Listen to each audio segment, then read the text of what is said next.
السلام علیکم دوستو، سعودی عرب میں ایک ڈاکٹر تھا، اس کا نام ڈاکٹر احمد تھا اور وہ سعودی عرب کا معروف طبیب تھا۔ لوگ اس سے مشورہ لینے کے لیے کئی دن تک انتظار کرتے۔ اس کی شہرت بڑھتی چلی گئی۔ دارالحکومت میں ایک انٹرنیشنل میڈیکل کانفرنس کا انعقاد ہوا جس میں اسے بھی دعوت دی گئی۔ اس کی خدمات کے پیش نظر فیصلہ ہوا کہ وہ اس کانفرنس میں نہ صرف کلیدی مقالہ پڑھے گا بلکہ اس موقع پر اسے اعزازی شیلڈ اور سرٹیفکیٹ بھی دیا جائے گا۔ ڈاکٹر احمد اپنے گھر سے ایئرپورٹ کی طرف روانہ ہوا۔ وہ بڑا خوش اور پرسکون تھا۔ آج شام اس کی تکریم اور عزت کی جانے والی تھی۔ اس کا سوچ کر وہ اور بھی زیادہ آسودہ ہو گیا۔ ایئرپورٹ پر وہ معمولی کی چیکنگ کے بعد فوراً ہی ہوائی جہاز میں سوار ہو گیا۔ اس کی فلائٹ وقت کے مطابق پرواز کر گئی۔ کوئی آدھ پون گھنٹے کے بعد ایئر ہوسٹ نے اعلان کیا، دوستو ہم معذرت خواہ ہیں، طیارے میں فنی خرابی کے باعث ہم قریبی ایئرپورٹ پر اتر رہے ہیں۔ ہمارے پاس اس کی سوا کوئی چارہ کار نہیں ہے۔ فلائٹ بغیر کسی رکاوٹ اور حادثے کے قریبی ایئرپورٹ پر اتر گئی۔ مسافر جہاز سے اتر کر لاؤنج میں چلے گئے۔ ڈاکٹر احمد بھی دیگر مسافروں کے ساتھ طیارے کی فنی خرابی کے درست ہونے کا انتظار کرنے لگے۔ تھوڑی دیر کے بعد ایئرپورٹ اتھارٹی نے اعلان کیا، خواتین و حضرات، انجینئر نے بتایا ہے کہ فنی خرابی کے درست ہونے کا فوری طور پر کوئی امکان نہیں ہے، لہٰذا مسافروں کے لیے متبادل طیارہ کا انتظام کیا جا رہا ہے۔ یہ طیارہ کب آئے گا کسی کو علم نہ تھا، دوستو۔ تھوڑی دیر بعد نیا اعلان ہوا کہ متبادل طیارہ کل ہی آ سکتا ہے۔ ہم اس زحمت کے لیے معذرت خواہ ہیں، اب آپ کو ہوٹل پہنچا دیا جائے گا۔ ڈاکٹر احمد کے لیے دوستو یہ اعلان نہایت تکلیف دہ اور پریشان کر دینے والا تھا۔ آج رات تو اس کی زندگی کی نہایت اہم رات تھی۔ وہ کتنے ہفتوں سے اس رات کا منتظر تھا کہ جب اس کی تکریم ہونی تھی۔ وہ کرسی سے اٹھا اور ایئرپورٹ کے اعلیٰ افسر کے پاس جا پہنچا، اپنا تعارف کرایا اور کہا کہ میں انٹرنیشنل لیول کا ڈاکٹر ہوں، میرا ایک منٹ قیمتی ہے، مجھے آج رات دارالحکومت میں مقالہ پڑھنا ہے۔ پوری دنیا سے مندوبین اس سیمینار میں شرکت کے لیے آئے ہوئے ہیں اور آپ لوگ ہمیں یہ خبر سنا رہے ہیں کہ متبادل طیارہ 16 گھنٹے بعد آئے گا۔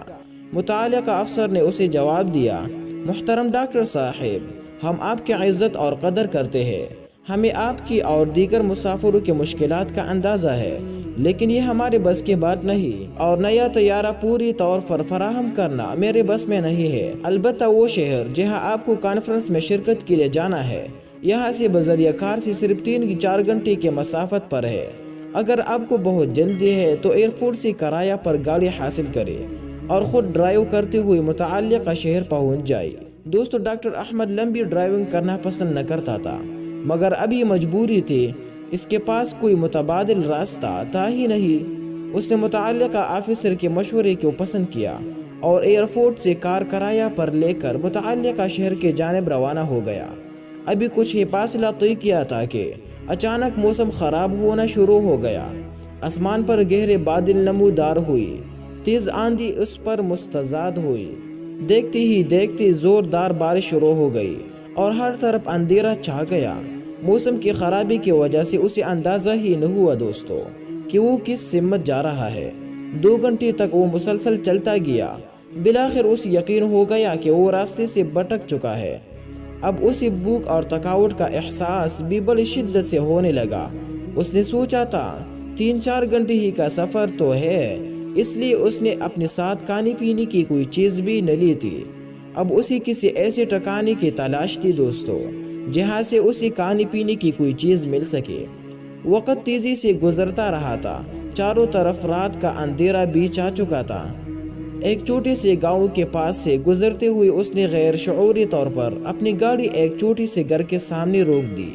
اس کا ہاتھ گھر کے دروازے پر دستک دے رہا تھا جب اندر سے ایک بوڑھی عورت کی نحیف و ناتواں آواز اس کے کانوں میں پڑی، جو کہہ رہی تھی، جو بھی ہو اندر آ جاؤ، دروازہ کھلا ہے۔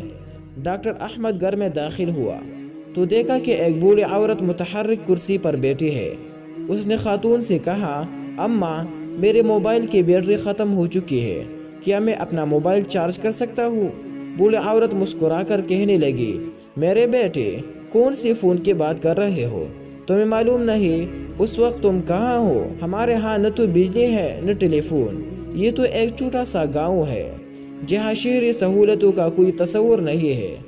پھر اس نے مزید کہا، میرے بیٹے، وہ سامنے میز پر چائے اور کھانا رکھا ہے، لگتا ہے کہ تم بھوکے اور پیاسے ہو، راستہ بھٹک گئے ہو، تم پہلے کھانا لو پھر بات کریں گے، لگتا ہے تم خاصا طویل فاصلہ طے کر کے آئے ہو۔ دوستو، ڈاکٹر احمد نے اس بوڑھی عورت کا شکریہ ادا کیا اور کھانے پر ٹوٹ پڑا۔ سفر کی تھکاوٹ سے اسے شدید بھوک لگ رہی تھی۔ اچانک خاتون کی کرسی کے ساتھ والی چارپائی پر حرکت ہوئی اور ایک معصوم نے رونا شروع کر دیا۔ خاتون نے اس بچے کو تپک کر سلایا اور اسے دعائیں دینا شروع کی۔ وہ اس بچے کی صحت اور سلامتی کے لیے لمبی لمبی دعائیں کر رہی تھی۔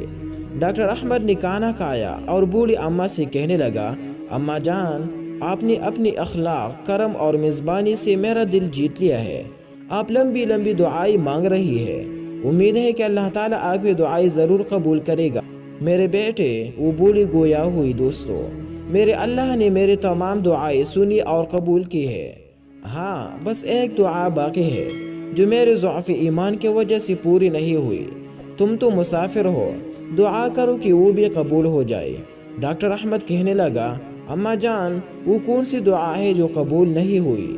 آپ مجھے اپنا کام بتائیے، میں آپ کی بیٹی کی طرح ہوں، اللہ نے چاہا تو میں اسے ضرور کروں گا، آپ کی جو مدد میرے بس میں ہوگی ضرور کروں گا۔ خاتون کہنے لگی، میرے عزیز بیٹے، وہ دعا اور خواہش میرے اپنے لیے نہیں بلکہ اس یتیم بچے کے لیے ہے جو میرا پوتا ہے۔ اس کے ماں باپ کچھ عرصہ پہلے فوت ہو چکے ہیں۔ اسے ہڈیوں کی ایک بیماری ہے جس کی وجہ سے چلنے پھرنے سے معذور ہے۔ میں نے قریبی حکیموں، مہمانوں سے اس کے بڑے علاج کرائے ہیں، مگر تمام اطباء اس کے علاج سے عاجز آ گئے ہیں۔ لوگوں نے مشورہ دیا ہے کہ اس ملک میں ایک ہی ڈاکٹر ہے جو اس ہڈیوں کے علاج کا ماہر ہے۔ اس کی شہرت دور دور تک ہے، وہ بڑا مانا ہوا سرجن ہے، وہی اس کا علاج کر سکتا ہے، مگر وہ تو یہاں سے بہت دور رہتا ہے، پھر سنا ہے بہت مہنگا بھی ہے۔ اس تک پہنچنا کوئی آسان کام تو نہیں ہے۔ تم میرے حالت تو دیکھ ہی رہے ہو، میں بوڑھی جان ہوں، کسی وقت بھی بلاؤ آ سکتا ہے۔ مجھے ڈر ہے کہ میرے بعد اس بچی کے نگہداشت کرنے والا کوئی نہیں ہوگا۔ میں ہر وقت اللہ تعالیٰ سے دعا کرتی ہوں کہ وہ کوئی سبب پیدا کرے کہ اس بچے کا اس ڈاکٹر سے علاج ہو سکے۔ عین ممکن ہے کہ اس یتیم بچے کو شفا اسی ڈاکٹر کے ہاتھوں مل جائے۔ دوستو، ڈاکٹر احمد اپنے جذبات پر قابو نہ رکھ سکا۔ اس نے روندی ہوئی آواز میں کہا، اماں جان، میرا طیارہ خراب ہوا، راستے میں اترنا پڑا، کار کرائے پر لی، خوب طوفان آیا، آندھی اور بارش آئی، راستہ بھول گیا، اللہ تعالیٰ نے مجھے آپ کے گھر زبردستی بھجوا دیا۔ اماں، آپ کی آخری دعا بھی قبول ہو چکی ہے۔ اللہ رب العزت نے ایسے اسباب مہیا کر دیے ہیں کہ وہ ہڈیوں کا بڑا ڈاکٹر خود چل کر آپ کے گھر آ گیا ہے۔ اب میں آپ کے پوتے کا علاج کروں گا۔ سنو دوستو، جب اللہ تعالیٰ اپنی کسی بندی کی سنتا ہے تو پھر اس کو پورا کرنے کے لیے اسباب بھی خود ہی مہیا فرما دیتا ہے۔ کائنات کے سارے مخلوق، چاہے وہ جاندار ہو یا بے جان، اللہ کے حکم اور اس کی مشیت کے پابند ہے۔ اس واقعے میں آپ دیکھ سکتے ہیں کہ کس طرح اللہ تعالیٰ نے زمین و آسمان کے مختلف قوتوں کو کام میں لا کر بوڑھی اماں کی دعا کو پورا کرنے میں لگا دیا۔